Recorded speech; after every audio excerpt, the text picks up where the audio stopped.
We begin with Chief Intelligence Correspondent Catherine Herridge. Hey, good morning, Catherine. Well, thank you, Sandra, and good morning. House Democrats want to know from Bill Taylor why he raised red flags over the suspension of U.S. military aid to Ukraine and whether the release of that money was tied to corruption investigations. But it's important to note that what we've learned from earlier closed-door depositions is that the aid was ultimately released. The Ukrainians got a meeting with the senior administration official, then National Security Advisor John Bolton, and all of this happened without any investigation of the Bidens. Bill Taylor matters because he's had a career in government service. He's currently the top U.S. diplomat in Ukraine. He's a West Point graduate. He's a Vietnam veteran, and he's had multiple postings overseas, including the Middle East, NATO, and Afghanistan.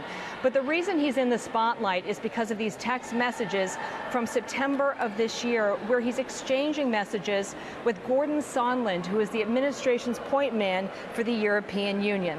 Taylor writes, "As I said on the phone, I think it's crazy to withhold security assistance for help with a political campaign." Sondland, "Bill, I believe you are incorrect about President Trump's intentions. The president has been crystal clear, no quid pro quos of any kind." Adding, "The president is trying to evaluate whether Ukraine is truly going to adopt the transparency and reforms that President Zelensky promised during his campaign. I suggest we stop the back and forth by text." During a cabinet meeting yesterday, the president said that when he released the transcript of his July 25th phone call with the Ukrainian leader, that debunked the Democrats' talking points, and he called on Republicans to strongly push back.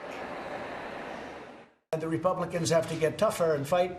We have some that are great fighters, but they have to get tougher and fight because the Democrats are trying to hurt the Republican Party for the election, which is coming up. Other witnesses were called this week from the Office of Management and Budget. That's like the executive branch's sort of accounting firm, if you will. They have told House Democrats that at this point they are not willing to come for these closed-door depositions, citing advice and direction from the White House. Sandra. All right, Catherine Herridge on Capitol Hill for us.